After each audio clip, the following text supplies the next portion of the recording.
वो एक गर्म और सुलगती दोपहर थी, जब सूरज खुद भी शर्म के मारे बादलों में छुप गया था। मुल्क के सबसे बड़े शहर के दरवाजे पर शाही जुलूस की गूंज थी। घोड़े सरपट दौड़ रहे थे। वजीर और सिपहसालार अपने अपने बूटों में अकड़ लाए चल रहे थे, और उस जुलूस के बीचों बीच एक सोने से जड़ा हुआ तख्त ए मोबिल पर बैठा था उस मुल्क का सबसे बड़ा बदमाश, बादशाह सुल्तान हमीद उल रशीद। नाम बड़ा नेक था, लेकिन काम उससे भी ज्यादा बेहयाई के मिसाल थे। जो औरत उसे पसंद आ जाए वो उसकी हो जाती थी, चाहे बहू हो या बेटी, अमीर की हो या गरीब की, उसे फर्क नहीं पड़ता था। इस बार वो बस्ती की हालात देखने निकला था। वैसे तो कहने को बस्ती का हाल देखना था, लेकिन असल मकसद था कोई नई जवान लड़की तलाश करना, जिसके जिस्म से अपनी हवस बुझाई जा सके। और जैसा कि किस्मत थी, नहीं, किस्मत नहीं, बदकिस्मती कहना चाहिए, उस दिन उसकी नज़र पड़ गई एक झोंपड़ी के बाहर पानी भरती एक लड़की पर। उम्र मुश्किल से 16-17 रही होगी। रंग गेहुआ, आंखें बादामी, और चेहरा ऐसा जैसे जमी पर फरिश्ता उतर आया हो। बादशाह की आंखें वहीं अटक गईं, दिल तो जैसे वहीं गिरवी रख दिया। वजीर, बादशाह ने गले की खराश से आवाज दी, मुझे वो लड़की चाहिए, आज रात। वजीर को तो जैसे आदत पड़ चुकी थी ऐसी हुक्मों की। उसने सिर झुकाया और झोंपड़ी की ओर बढ़ गया, जैसे कोई सौदा खरीदने जा रहा हो। लेकिन उधर झोंपड़ी में मामला और था। लड़की का नाम था अलीमा। वो अपने बूढ़े माँ बाप की इकलौती संतान थी। जब वजीर ने अपनी घिनौनी बात कही तो अलीमा की माँ ने आंखों में आंसू भर के कहा, हम गरीब हैं जनाब, मगर गैरत वाले हैं। हमारी बेटी कोई गिलास नहीं जो आप पी के फेंक दें।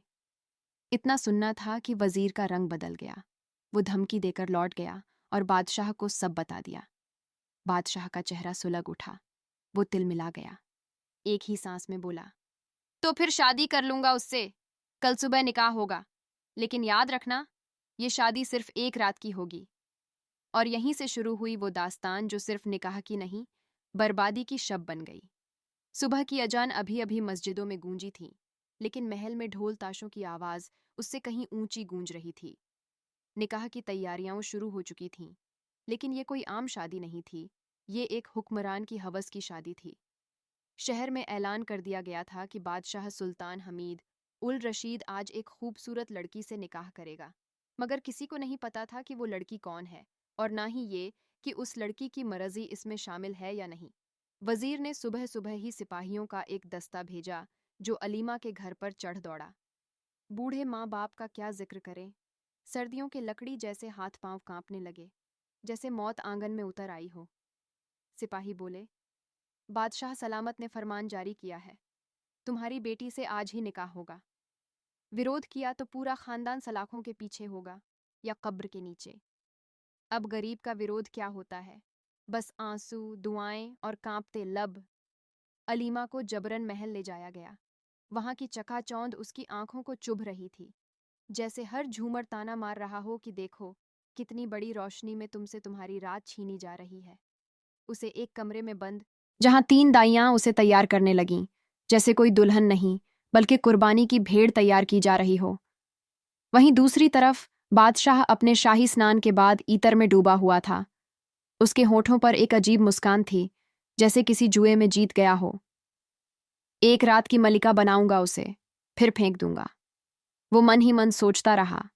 शहर की बड़ी मस्जिद के मौलवी को बुलवाया गया, जो खुद बादशाह के इशारों पर नाचता था।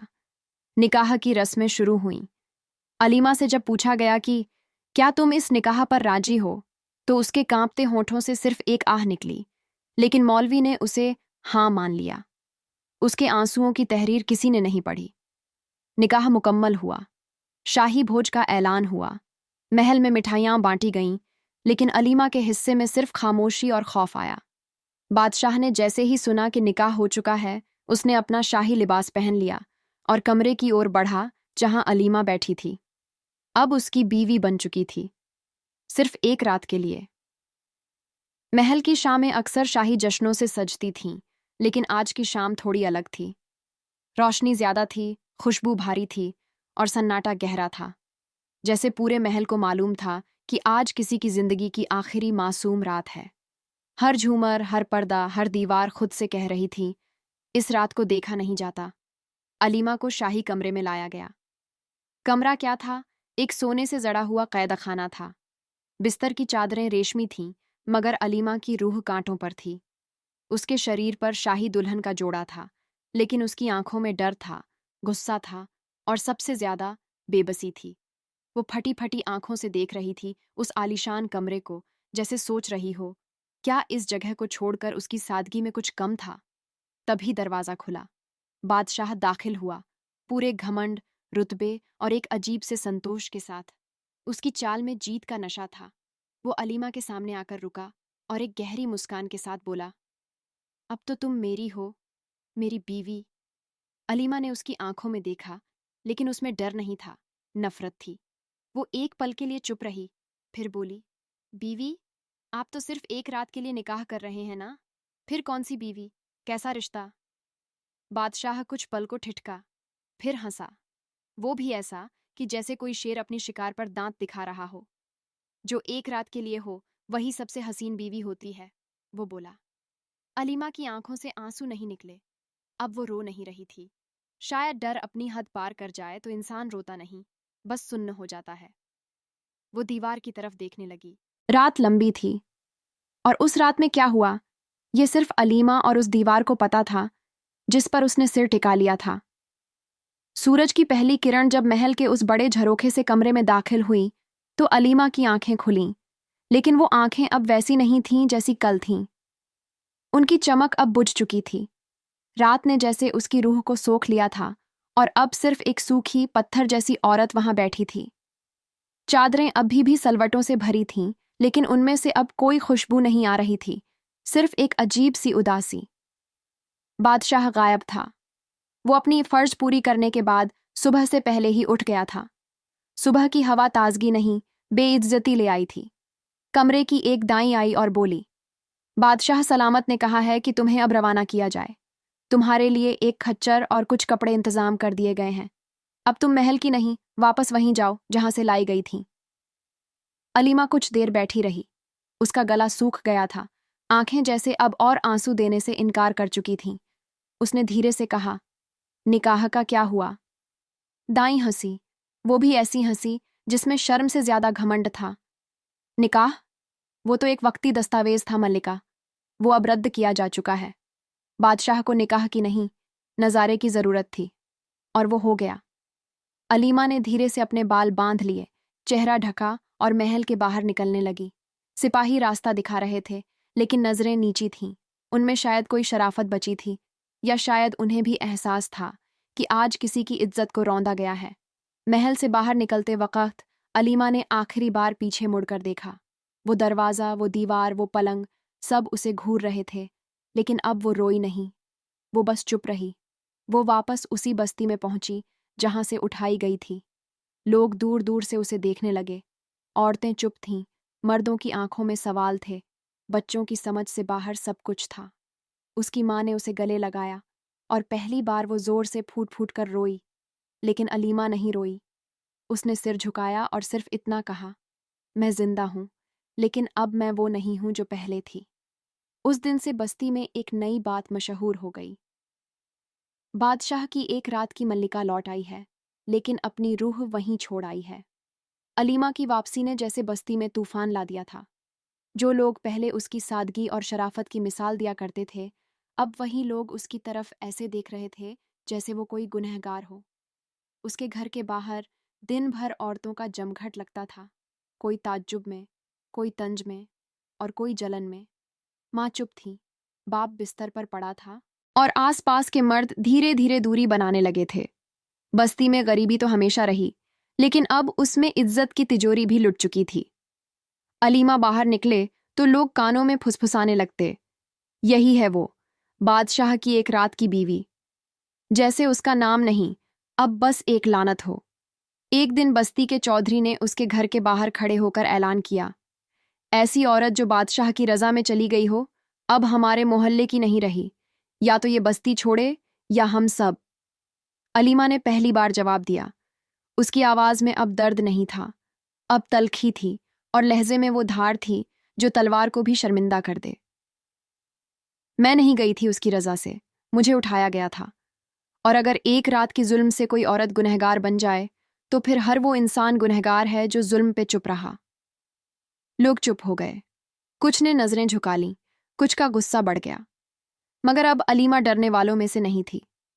उसने एक छोटी सी चटाई बाहर बिछा दी और वहीं बैठकर लड़कियों को पढ़ाना शुरू कर दिया, कुरान शरीफ, हिसाब और हिम्मत। धीरे धीरे कुछ औरतें उसके पास आने लगीं। एक बेवा आई, बोली, मुझे भी पढ़ना है।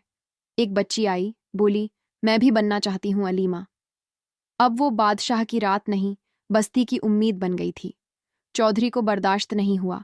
उसने 2 लोगों को भेजा अलीमा को डराने, लेकिन वो डरी नहीं। उसने सिर्फ एक बात कही, अब अगर किसी ने मेरी तरफ ऊंगली उठाई तो मैं बादशाह का सच लेकर दरबार में पहुंच जाऊंगी। ये सुनते ही जैसे बस्ती के सन्नाटे में हलचल मच गई। पहली बार लोगों को लगा, शायद ये लड़की सच में कमजोर नहीं, वो शीशा है जिसमें हर चेहरा बेनकाब हो सकता है। बादशाह की सल्तनत अब महल की दीवारों से बाहर निकलकर हर बस्ती और हर गली तक फैल चुकी थी।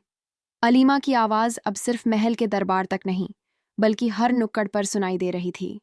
वो सिर्फ एक औरत नहीं रही, बल्कि एक आंदोलन बन चुकी थी, और हर कदम पर उसे समर्थन मिल रहा था। अब बादशाह की तख्त की बुनियाद हिलने लगी थी। वह दिन दूर नहीं था जब तख्त का पतन तय था। बादशाह अपने सिंहासन पर बैठा था, लेकिन आज उसकी आंखों में शांति नहीं, बल्कि डर था। उसने वजीर से पूछा, क्या अब कोई रास्ता बचा है? क्या मैं इस मुसीबत से बाहर निकल सकता हूँ? वजीर ने सिर झुकाकर कहा, हुजूर, अब हर रास्ता बंद होता जा रहा है। लोग न केवल आपकी सल्तनत से परेशान हैं, बल्कि उन्हें अब यह भी समझ में आ गया है कि एक औरत ने उन्हें इज्जत का हक दिलाने के लिए आवाज़ दी है, और जब एक पूरी बस्ती जाग जाती है तो उसे रोकना मुश्किल होता है। बादशाह की आंखों में चिंता थी, लेकिन गुस्सा भी। तो क्या मुझे अपनी सल्तनत खोनी पड़ेगी? उसने लपकते हुए कहा। इसी बीच महल के दरवाजे पर बस्ती के लोग इकट्ठा हो गए थे और उनके हाथों में तख्त के खिलाफ नारे थे। एक औरत ने चिल्लाते हुए कहा, अगर तख्त इंसाफ नहीं देता तो तख्त का क्या काम? महल के अंदर हलचल मच गई। सिपाही हर कोने में दौड़ रहे थे, लेकिन अब उन्हें समझ में आ गया था कि इस आंदोलन का दबाव इतना ज्यादा बढ़ चुका था कि उसे कुचलना अब नामुमकिन था। अलीमा महल में आई और उसकी आंखों में अब कोई डर नहीं था। उसने बादशाह की तरफ देखा और कहा, क्या अब भी तुम मेरी आवाज़ नहीं सुनोगे? बादशाह, क्या अब भी तुम सोचते हो कि तुम इज्जत से खेल सकते हो? बादशाह ने गहरी सांस ली। उसका सिर झुका था, जैसे उसने हार मान ली हो। मुझे अपनी गलती का एहसास हो गया है, अलीमा, लेकिन क्या अब कुछ किया जा सकता है? अलीमा ने ठंडे स्वर में कहा, जो जुल्म हुआ है उसकी माफ़ी नहीं हो सकती, लेकिन अगर तुम अपनी सल्तनत की इज्जत चाहते हो तो तुम्हें बदलना होगा। यह तख्त और यह महल सिर्फ तभी सलामत रह सकते हैं जब तुम औरतों को इज्जत दो। हम तुमसे लड़ने नहीं, बल्कि तुम्हारे साथ इस मुल्क को सुधारने के लिए खड़े हैं। बादशाह ने सिर झुका लिया। उसे महसूस हुआ कि अब तख्त पर बैठने का मतलब सिर्फ ताकत नहीं है, बल्कि इज्जत भी चाहिए। उसने आखिरकार वह कदम उठाया जो वह कभी नहीं चाहता था। उसने अलीमा की आवाज़ अब सिर्फ महल के दरबार तक नहीं, बल्कि हर नुक्कड़ पर सुनाई दे रही थी। वो सिर्फ एक औरत नहीं रही, बल्कि एक आंदोलन बन चुकी थी, और हर कदम पर उसे समर्थन मिल रहा था। अब बादशाह की तख्त की बुनियाद हिलने लगी थी। वह दिन दूर नहीं था जब तख्त का पतन तय था। बादशाह अपने सिंहासन पर बैठा था, लेकिन आज उसकी आंखों में शांति नहीं, बल्कि डर था। उसने वजीर से पूछा, क्या अब कोई रास्ता बचा है? क्या मैं इस मुसीबत से बाहर निकल सकता हूं? वजीर ने सिर झुकाकर कहा, हुजूर, अब हर रास्ता बंद होता जा रहा है। लोग न केवल आपकी सल्तनत से परेशान हैं, बल्कि उन्हें अब यह भी समझ में आ गया है कि एक औरत ने उन्हें इज्जत का हक दिलाने के लिए आवाज़ दी है, और जब एक पूरी बस्ती जाग जाती है तो उसे रोकना मुश्किल होता है। बादशाह की आंखों में चिंता थी, लेकिन गुस्सा भी। तो क्या मुझे अपनी सल्तनत खोनी पड़ेगी? उसने लपकते हुए कहा। इसी बीच महल के दरवाजे पर बस्ती के लोग इकट्ठा हो गए थे और उनके हाथों में तख्त के खिलाफ नारे थे। एक औरत ने चिल्लाते हुए कहा, अगर तख्त इंसाफ नहीं देता तो तख्त का क्या काम? महल के अंदर हलचल मच गई। सिपाही हर कोने में दौड़ रहे थे, लेकिन अब उन्हें समझ में आ गया था कि इस आंदोलन का दबाव इतना ज्यादा बढ़ चुका था कि उसे कुचलना अब नामुमकिन था। अलीमा महल में आई और उसकी आंखों में अब कोई डर नहीं था। उसने बादशाह की तरफ देखा और कहा, क्या अब भी तुम मेरी आवाज नहीं सुनोगे बादशाह? क्या अब भी तुम सोचते हो कि तुम इज्जत से खेल सकते हो? बादशाह ने गहरी सांस ली। उसका सिर झुका था, जैसे उसने हार मान ली हो। मुझे अपनी गलती का एहसास हो गया है अलीमा, लेकिन क्या अब कुछ किया जा सकता है? अलीमा ने ठंडे स्वर में कहा, जो जुल्म हुआ है उसकी माफी नहीं हो सकती, लेकिन अगर तुम अपनी सल्तनत की इज्जत चाहते हो तो तुम्हें बदलना होगा। यह तख्त और यह महल सिर्फ तभी सलामत रह सकते हैं जब तुम औरतों को इज्जत दो। हम तुमसे लड़ने नहीं, बल्कि तुम्हारे साथ इस मुल्क को सुधारने के लिए खड़े हैं। बादशाह ने सिर झुका लिया। उसे महसूस हुआ कि अब तख्त पर बैठने का मतलब सिर्फ ताकत नहीं है, बल्कि इज्जत भी चाहिए। उसने आखिरकार वह कदम उठाया जो वह कभी नहीं चाहता था। उसने अलीमा से माफी मांगी और कहा, मैं अब अपनी सल्तनत की सूरत बदलूंगा और तुमसे जो भी जुल्म हुआ है मैं उसे ठीक करूंगा। आखिरकार बादशाह ने फैसला किया कि वह अपनी सल्तनत में महिलाओं के हक को सुनिश्चित करेगा। अलीमा की तहरीक ने न केवल एक औरत को उठाया, बल्कि पूरे मुल्क को जागरूक किया। बादशाह के दिल में अब एक नया ख्याल था।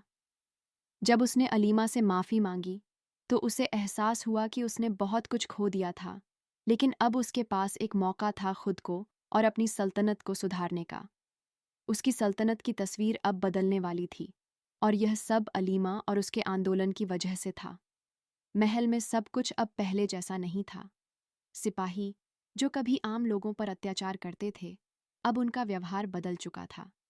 बस्ती के लोग अब न केवल अपनी इज्जत के लिए लड़ रहे थे, बल्कि वे महसूस कर रहे थे कि अब उनके पास खुद की आवाज़ है, जो पहले कभी नहीं थी। अलीमा ने उन सभी महिलाओं को एकजुट किया जिन्होंने तख्त और जुल्म के खिलाफ आवाज़ उठाई थी। उनकी कड़ी मेहनत और हिम्मत ने बादशाह के दिल को बदल दिया था।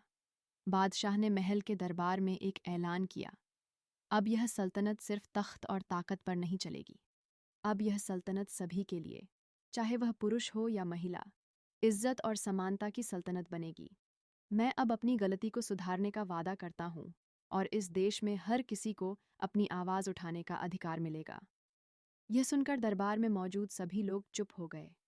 कोई भी सोच भी नहीं सकता था कि ऐसा दिन कभी आएगा जब बादशाह अपनी गलती स्वीकार करेगा। और यह सब हुआ था अलीमा और उसके आंदोलन की वजह से। उसकी मेहनत और संघर्ष ने सिर्फ एक लड़की के हक को नहीं, बल्कि पूरे मुल्क की महिलाओं के हक को वजूद दिया था। महल के भीतर बदलाव आना शुरू हो गया। अब महिलाओं को शिक्षा, स्वास्थ्य और सामाजिक बराबरी के अवसर मिलने लगे। अलीमा को महल में एक सम्मानित स्थान दिया गया और उसने बादशाह के साथ मिलकर एक नया कानून लागू किया, जिसमें महिलाओं को सभी अधिकार दिए गए थे जो पहले केवल पुरुषों तक सीमित थे। लेकिन सबसे बड़ी जीत तो यह थी कि अब बस्ती और महल दोनों जगहों पर महिलाएं अपनी आवाज़ उठा सकती थीं, बिना डर के। उन्होंने यह साबित कर दिया था कि किसी भी तख्त को तब तक नहीं हिलाया जा सकता जब तक कि उसके नीचे खड़ा आदमी या औरत खुद इज्जत से न खड़ा हो। बादशाह अब पूरी तरह से समझ चुका था कि उसकी सल्तनत की सबसे बड़ी ताकत उसके लोगों में है, और खासकर महिलाओं में। अलीमा की तहरीक ने उसे यह सिखाया था कि ताकत कभी भी तख्त या सिंहासन में नहीं होती, बल्कि समाज के हर वर्ग की इज्जत और समानता में होती है। लेकिन महल के भीतर अब भी कुछ साजिशें चल रही थीं जो उसकी सल्तनत को तोड़ने की कोशिश कर रही थीं। बादशाह ने तय किया कि वह अब किसी भी साजिश को बर्दाश्त नहीं करेगा। उसने अलीमा से कहा, मैं अब पूरी तरह से तुम्हारे साथ हूँ और जो भी साजिशें हो रही हैं उन्हें मैं ख़त्म करूँगा। लेकिन मैं जानता हूँ कि इसे ख़त्म करने के लिए सिर्फ कानून और आदेश नहीं, बल्कि लोगों का समर्थन चाहिए। अलीमा ने उसकी बातों को समझते हुए कहा, आपकी ताकत अब आपके लोगों में है बादशाह। अगर आप सच्चे बदलाव चाहते हैं तो आपको यह दिखाना होगा कि आप अपने फैसलों में सच्चे हैं और आप हर वर्ग को समान अधिकार देने के लिए प्रतिबद्ध हैं।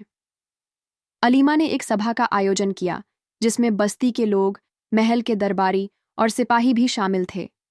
यह सभा अब केवल एक पारंपरिक बैठक नहीं थी, बल्कि एक ऐतिहासिक घटना बन चुकी थी जहां लोग अपनी आवाज उठाने के लिए एकजुट हो रहे थे।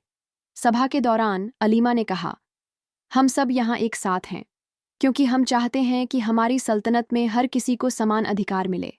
हम चाहते हैं कि हर औरत, हर आदमी और हर बच्चे को इज्जत और सम्मान मिले, और अगर हमें इसके लिए तख्त को भी चुनौती देनी पड़े तो हम तैयार हैं। बादशाह ने सभा में खड़े होकर कहा, मेरे लिए यह सबसे गर्व की बात है कि मैं आज यह घोषणा कर सकता हूं कि मेरी सल्तनत अब हर किसी के लिए समान होगी। मैं अब किसी भी साजिश को स्वीकार नहीं करूंगा जो हमारे समाज को नुकसान पहुंचाती है। हम सब एक साथ आगे बढ़ेंगे और इस बदलाव को पूरे मुल्क में फैलाएंगे। लेकिन जैसे ही यह शब्द महल के अंदर गूंजे, कुछ साजिशकर्ताओं ने एक आखिरी कोशिश की। उन्होंने बस्ती के कुछ लोगों को यह भ्रमित किया कि बदलाव के बाद उन्हें अपनी जिंदगी में कोई सुधार नहीं मिलेगा। वे लोग बादशाह के खिलाफ खड़े हो गए और अब यह संकट और भी गहरा हो गया था। लेकिन अलीमा ने फिर से बादशाह को भरोसा दिलाया। उसने कहा, इस बदलाव के खिलाफ आवाज उठाने वाले सिर्फ कुछ लोग हैं जो पुराने तंत्र को कायम रखना चाहते हैं। वे लोग समझते नहीं कि यह बदलाव पूरे मुल्क की भलाई के लिए है। हमें इस कश्मकश से ऊपर उठकर समाज को एकजुट करना होगा। बादशाह ने अपने मंत्रियों और सिपाहियों को आदेश दिया कि वे किसी भी तरह की हिंसा और उथल पुथल को रोकें और इस बदलाव को शांति से लागू करें।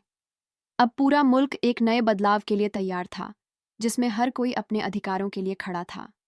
बादशाह के लिए यह समय परीक्षा का था। सल्तनत में बदलाव का यह कड़ा रास्ता अब तक के सबसे बड़े संघर्ष से भरा हुआ था। हर कदम पर साजिशों का सामना करना पड़ रहा था, और अब यह समझना जरूरी था कि वह अपने लोगों को सही दिशा में ले जाने के लिए खुद कितना तैयार है। अलीमा की मदद से उसने समाज में सुधार लाने के लिए कई नए नियम लागू किए थे, लेकिन अब उसके सामने एक और चुनौती थी, पुरानी ताकतों को खत्म करना जो इस बदलाव को अपने लिए खतरा मान रही थीं। महल के अंदर और बाहर से विरोध के स्वर अब तेज हो चुके थे।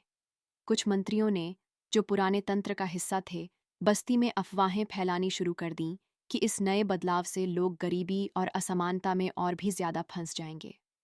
वे यह कहते थे कि बादशाह का यह कदम सिर्फ एक दिखावा है और इससे कोई फर्क नहीं पड़ेगा।